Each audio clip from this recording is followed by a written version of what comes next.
Salut, bienvenue à toi dans cette vidéo, j'espère que tu vas bien. Aujourd'hui, on va voir comment faire x2 avec son investissement sur différents types d'investissement. Donc, nous, ce qu'on fait sur cette chaîne, tu sais vraiment, tu connais maintenant, c'est de l'immobilier, c'est de la location de voitures entre particuliers et c'est de l'entrepreneuriat au sens large en créant des business, notamment des business où il n'y a pas besoin d'argent de départ. Donc, on va prendre des exemples, on va voir ça sur le tableau, avec des différents types d'investissements pour te dire, quelle que soit la somme laquelle tu investis, on veut faire x2 sur une année. Alors tu sais que normalement, c'est pas du tout comme ça, hein. Les investissements, ça marche pas comme ça, c'est plutôt entre 5 et 10%, c'est déjà très bien.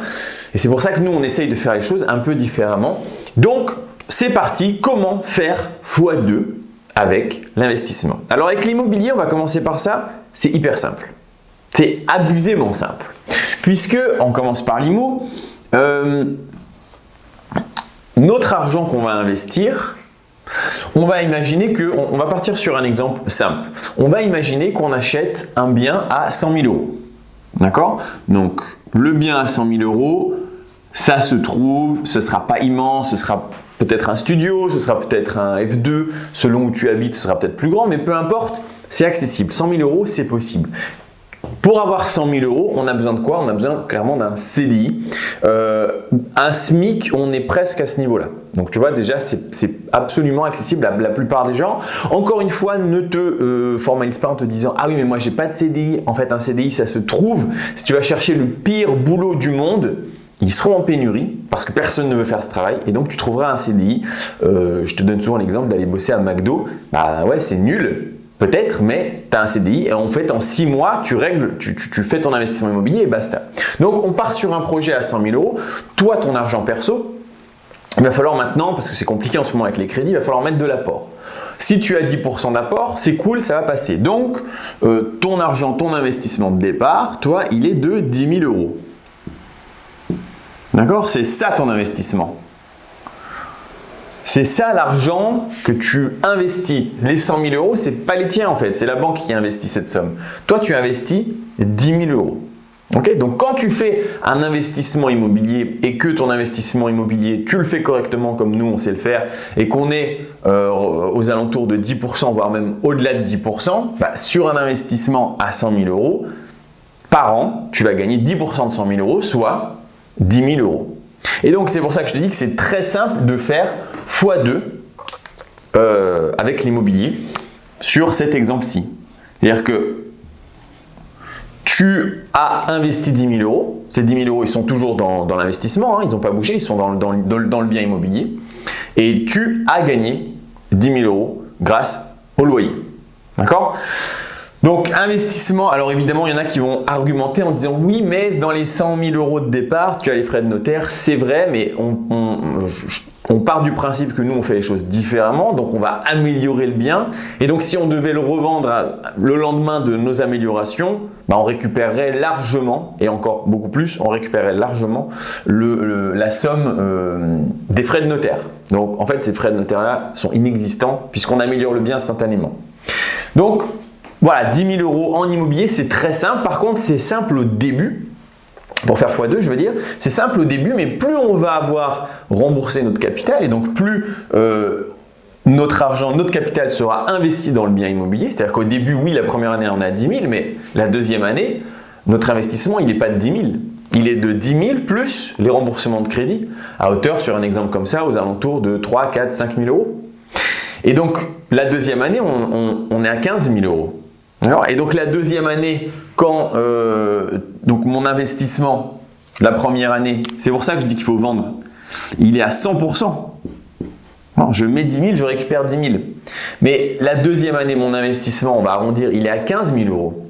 Et 15 000 euros, je récupère 10 000. Alors ça fait quoi ça? Je ne sais pas, mais ça doit être 75% ou 50%. Je n'ai pas mon téléphone. Donc j'ai investi 15 000 euros. Et je récupère 10 000 euros. Donc oui, ça doit être ça. Donc ma deuxième année, je ne fais plus le x2 déjà, c'est fini. D'accord? Je ne fais plus le x2, je fais x 1,75. Et puis la troisième année, quand j'ai remboursé mes 2 premières années, et donc mon remboursement, on arrondit pour simplifier les chiffres, on est à 10 000 € plus les 10 000 € que j'ai mis. C'est-à-dire que mon investissement, il est à 20 000 €. Et à ce moment-là, je ne gagne plus que 50% de mon investissement, d'accord? Puisque j'ai mis 10 000 plus le remboursement de crédit, donc on est à 20 000. Donc mon investissement de cette année-là, il est à 20 000. Et je vais toucher seulement 10 000, donc seulement la moitié, donc 50% de mon investissement. D'accord? Et si tu suis cette logique, tu comprends qu'en fait, l'augmentation vraiment de valeur, il est hyper important au début d'un investissement immobilier. Au début, ton argent investi, il fait x2, quoi. C'est immense pour la première année.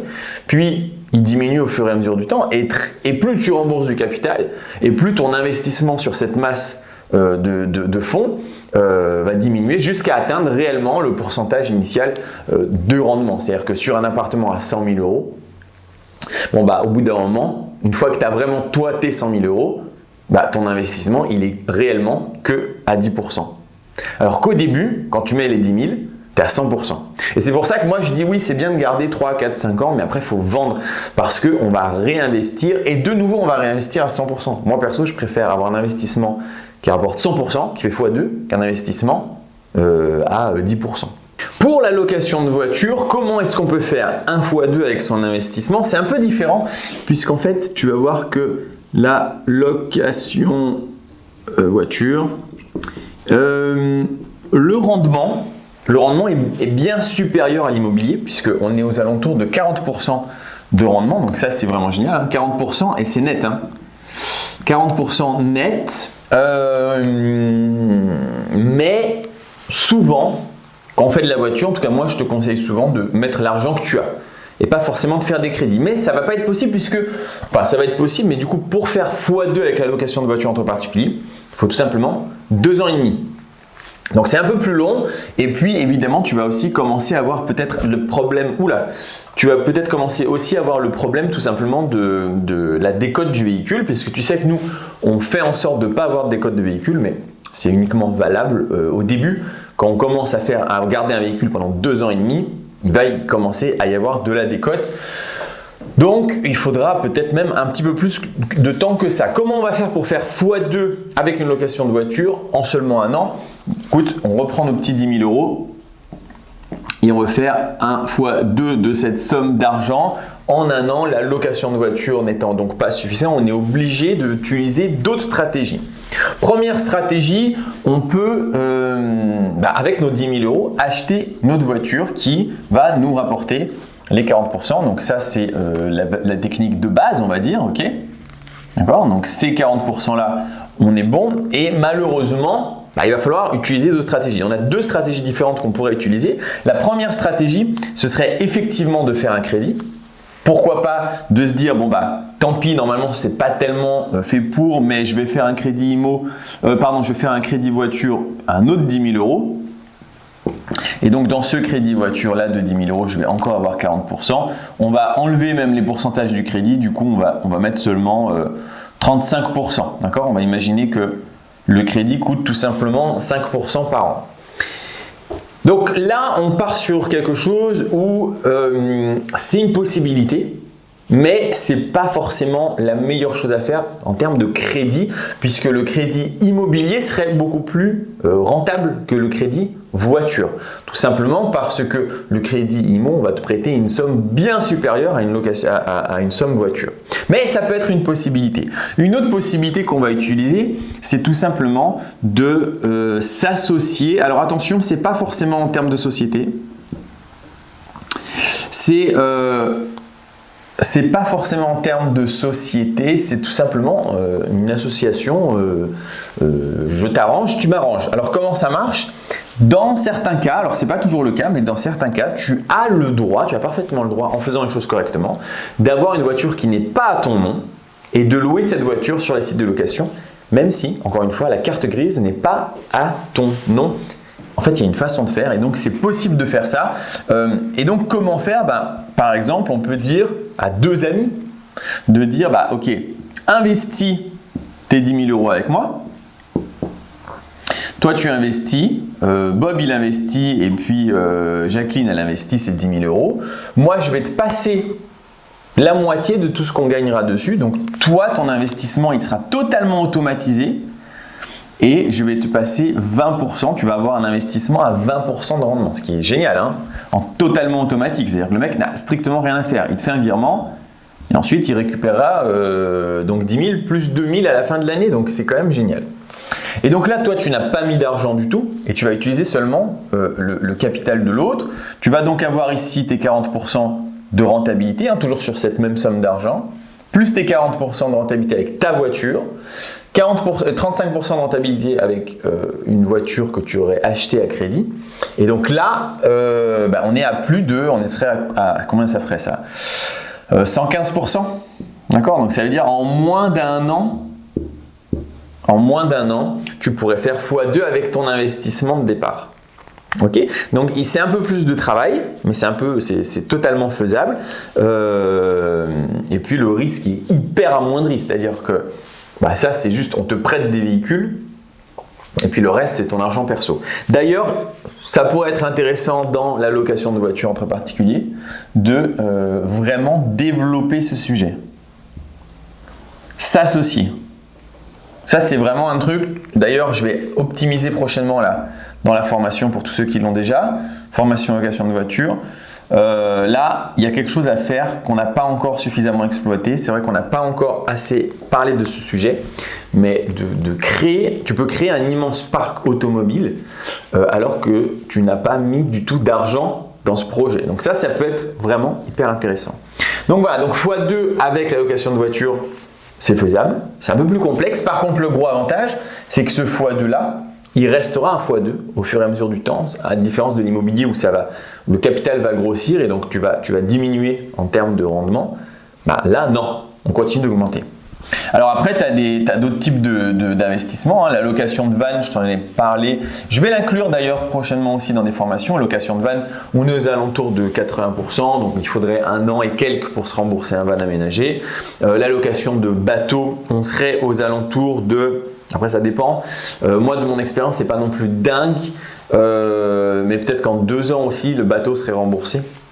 De 3 ans. Alors attention, on part sur un petit bateau. C'est vraiment juste de faire un petit logement Airbnb très simple. C'est pas un logement, c'est pas un immense bateau parce qu'effectivement, il faudrait beaucoup plus de temps. Mais bon, enfin, voilà. Déjà, c'est un élément de réponse. Et du coup, on sait, tu vois, une grosse différence. L'autre fois, je te parlais des cryptos, mais c'est la grosse différence entre les cryptos ou même l'investissement boursier et ce genre d'investissement, c'est qu'on contrôle, on a le contrôle de son investissement. L'immobilier, on sait que dans 1 an, on aura le résultat x2. La voiture, on sait qu'en mettant ces 2-3 voitures, 4 voitures en place, on aura le résultat x2. Le Bitcoin, la crypto, j'en sais rien. Je ne sais pas. Oui, on peut croire, on peut espérer, mais on ne sait pas. Attention, je ne dis pas qu'il ne faut pas du tout en mettre. Hein. Moi-même, je vais commencer à rentrer vraiment fortement là-dessus. Mais c'est totalement de l'inconnu. On verra un jour. D'accord? Donc, ce n'est pas non plus l'investissement de fou. Bon, voilà. J'espère que cette vidéo t'a plu. En termes de business, puisqu'il faudrait quand même qu'on en parle aussi, on ne peut pas vraiment faire de x2 puisque moi les business que je te propose ce sont des business où tu n'as pas besoin d'argent à la base. Tu n'as pas besoin de mettre dessous. Ce sont des business que tu crées un peu à partir de rien. Donc le rendement, si tu mets 1 euro et que tu en gagnes 10, tu as fait 1000%. Donc ce serait un peu débile de parler de ça. Par contre, tiens, je t'invite à aller voir dans la description, je vais mettre le lien d'une nouvelle chaîne YouTube. Alors, ce n'est pas la mienne, c'est celle de mon frère, mais je pense que ça va être hyper intéressant pour toi puisqu'il se lance dans un peu faire du business à travers la vidéo. Tout ce qui est audiovisuel, montage vidéo, prestations. Et alors ça, c'est pas mon truc, mais par contre, du coup, ça t'ouvre encore un nouvel horizon, ça t'ouvre encore de nouvelles solutions. Et surtout, ce qui est hyper intéressant, c'est qu'il commence. Il est vraiment au tout début de l'aventure et donc toi tu vas pouvoir avoir un retour réel et voir ce qui va se passer pour lui. Donc c'est intéressant de suivre une histoire quand elle commence vraiment du tout début parce que plus ça avance et plus tu vas pouvoir te dire mais c'est génial, pourquoi je ne le ferai pas moi aussi. Allez, j'espère que cette vidéo t'a plu, si c'est le cas, pouce bleu, tu peux t'abonner, tu peux te partager et on se retrouve pour une prochaine aventure. Salut!